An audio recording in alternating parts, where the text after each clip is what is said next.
প্রশ্ন করব, আমি নিজেই 3টা প্রশ্নের উত্তর দেব। আমার প্রশ্ন আর উত্তরের সঙ্গে যদি মিল থাকে আমি আবার প্রশ্ন করব, আপনারা উত্তরটা একটু দয়া করে দেবেন, পারবেন না? কারণ নবীজি আমাদেরকে বলেছেন কবরে 3টা প্রশ্ন হবে। নবীজি আবার 3 প্রশ্নের উত্তরও দিয়ে দিয়েছেন, আবার বলেছেন কবরে গেলে কিন্তু এই 3টা প্রশ্নই করা হবে, আমি যে উত্তর শিখাই দিলাম এটাই কিন্তু বলতে হবে। আমার 3টা প্রশ্ন, প্লিজ লুক এট মি, এদিকে তাকান। ছিলাম কোথায়, আসি কোথায়, যাব কোথায়? প্রশ্ন 3টা।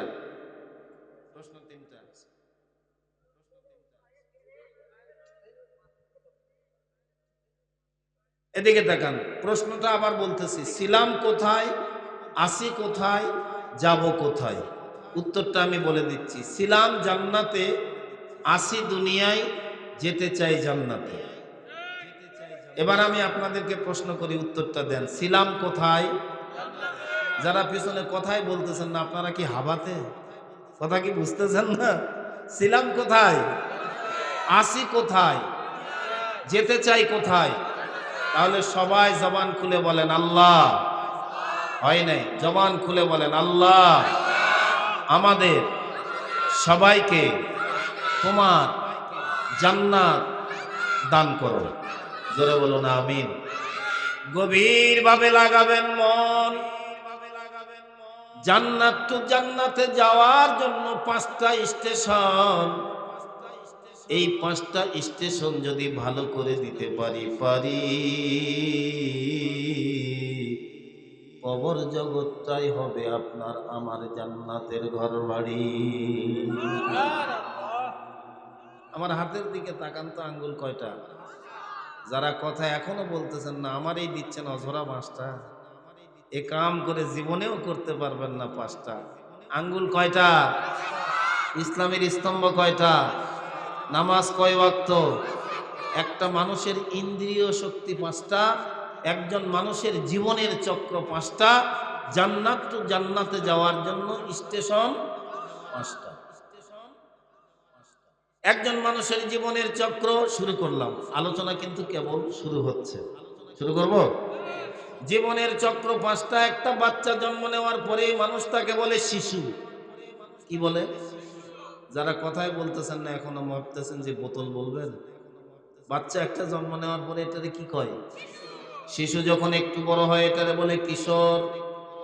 কৈশোর যখন পার হয়ে যায় এটাকে বলে যুবক। যৌবন পার হয়ে গেলে এটাকে বলে পৌরত্ব। পৌরত্ব পার হয়ে গেলে মানুষটা হয় বুড়া। লোকের ডাক দিয়ে কয় তুরা কুড়া। জীবনের চক্র কয়টা? একজন মানুষের ইন্দ্রিয় শক্তি 5টা। 1 নম্বরে চোখ, যা দিয়া মানুষ দেখে। 2 নম্বরে নাক, যার দ্বারা মানুষ ঘ্রাণ নেয়। 3 নম্বরে মুখ, যার দ্বারা স্বাদ অথবা খাদ্য খাবার খায়। 4 নম্বর কান, যা দ্বারা শোনে। 5 নম্বর ত্বক, যা দ্বারা ঠান্ডা গরম অনুভব করে। শরীরের ভিতরে এই 5টা ইন্দ্রিয় দিয়েছেন কে? গভীর ভাবে একটু লাগাবেন মন।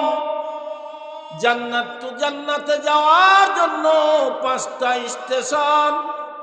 1 নম্বর রূহের জগৎ, 2 নম্বর মায়ের পেটের জগৎ, 3 নম্বর দুনিয়ার জগৎ, 4 নম্বর কবরের জগৎ, 5 নম্বর হাসরের জগৎ।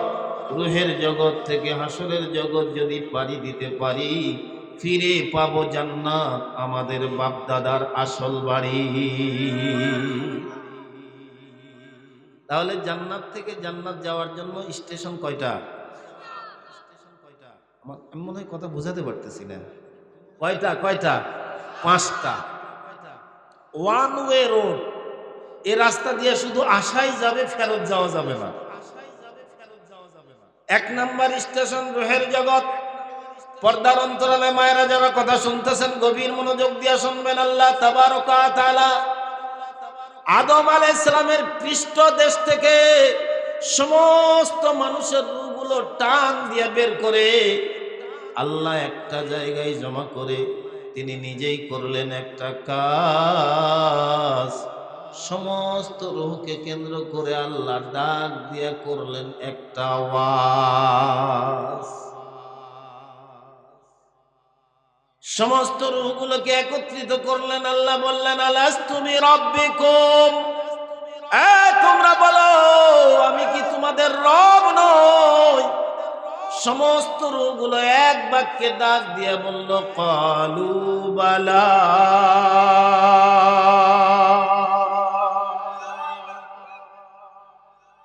সব রূহ বলেছে অবশ্যই আপনি আমাদের রব।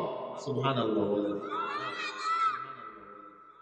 আপনি মগ বলেন, মোরং বলেন, চামার বলেন, ডোমার বলেন, আড়ি বলেন, সাঁওতাল বলেন, ইহুদি বলেন, নাসারা বলেন, বৌদ্ধ বলেন, খ্রিস্টান বলেন, হিন্দু বলেন, মুসলমান বলেন, আস্তিক বলেন, নাস্তিক বলেন, মূর্তি পূজারী, পুতুল পূজারী, চন্দ্র পূজারী, সূর্য পূজারী, এক কথায় বর্তমান দুনিয়ায় আদমশুমারিতে মানুষের সংখ্যা হলো প্রায় 800 কোটি। কত? এই 800 কোটি বর্তমান, এবং যা চলে গেছে কিয়ামত পর্যন্ত যত মানুষ দুনিয়ায় আসবে সমস্ত মানুষের রূহগুলো আল্লাহ কিন্তু রূহের জগতে একত্রিত করে এই স্বীকারোক্তি নিয়েছেন। প্রথম স্টেশনে আমাদের একটাই কাজ ছিল যে আমরা বলেছি আমাদের সকলের মালিক কে। আরো ধীরে বলেন, সামিয়ানার বাইরে যেতে পারে, জবান খুলে বলেন আল্লাহ। হয় না, হৃদয়ের গভীর থেকে উচ্চ আওয়াজে বলেন আল্লাহ। এজন্যই দেখবেন কোন হিন্দুকেও যদি আপনি জিজ্ঞাসা করেন, ওই হিন্দুও বলবে দাদা ভগবান একজন আছে। কথা বলে বলে না, বলে না।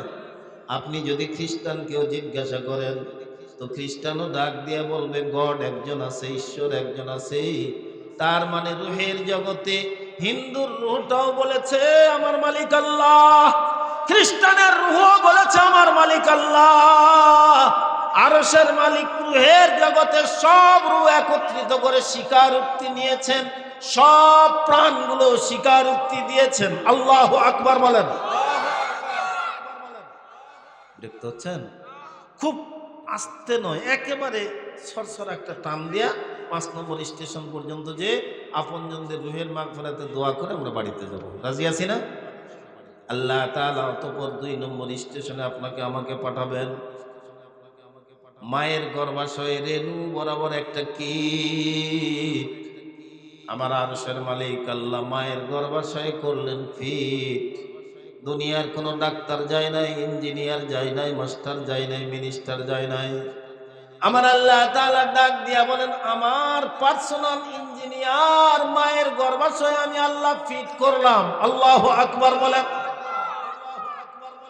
বিজ্ঞান এই কথাটাকে প্রমাণ করতে গিয়ে বলে একটা যোগ যেমন মানুষের শরীরের মধ্যে লাগা যায়, সেখানে অন্য কোনো মেশিন ফিট করা লাগে না, তার মুখ লাগলেই রক্ত কিভাবে খাবে সে জানে। আরশের মালিক আল্লাহ তাআলা একটা কীট মায়ের গর্ভাশয়ে ফিট করে, এটাকে একটা জোকের মতো রক্তের পিণ্ডলি তৈরি করেন, এটা লেগে থাকে গর্ভাশয়ের সঙ্গে। আরশের মালিক আল্লাহ তাআলা এটাকে রিফাইন করে এই রক্তটাকে গোশতের টুকরায় রূপান্তরিত করেন।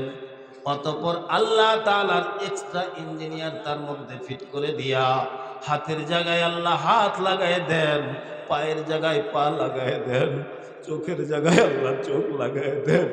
সমস্ত বডিটা যখন কমপ্লিট হয়ে যায়, এবার আল্লাহ তাআলা ডাক দিয়া বলেন রূহের জগৎ থেকে একটা রূহ ওই দেহের ভিতরে ফিট করে দাও। যখন 40 দিন পরে দেহের ভিতরে একটা প্রাণ আল্লাহ তাআলা দিয়ে দেন, তখন স্ত্রী স্বামীকে ডাক দিয়ে কয় দেখো দেখো তোমার বেটা পেটে মাথা দিয়ে ধাক্কা মারতেছে। হ্যাঁ কথা বলেন, কথা বলেন। এই যে দেখো দেখো এই দিক দিয়ে পা দিয়ে ধাক্কা মারে। আরশের মালিক ডাক দিয়ে কয় রে বান্দা, তোর রূহটাকে আমি পাঠাবো বলে আলাদা করে একটা বডি তৈরি করলাম তোর মায়ের পেটের ভিতরে। দুনিয়ার কোনো ইঞ্জিনিয়ার যায় নাই, দুনিয়ার কোনো ডাক্তার যায় নাই। আমি আল্লাহ তাআলা মায়ের গর্ভাশয়ে 2 নম্বর স্টেশনে আলাদা একটা স্ট্রাকচার বডি বানায়া ওর ভিতরে তোর রূহটা ঢুকাই দিলাম। আমি আল্লাহ নিজে 2 নম্বর স্টেশনে তোর জন্য 4টা কাজ করলাম, তুই কেমনে যাবি, কেমনে তোর রূহটা বহন করবে? আমি আল্লাহ একটা বডি বানাইলাম। সুবহানাল্লাহ বলেন। কতদিন দুনিয়ায় থাকবি, তোর হায়াতটা লিখে দিলাম। কতদিন দুনিয়ায় খাবি, আমি আল্লাহ তোর হায়াতটা, তোর এই সময়টা লিখে দিলাম।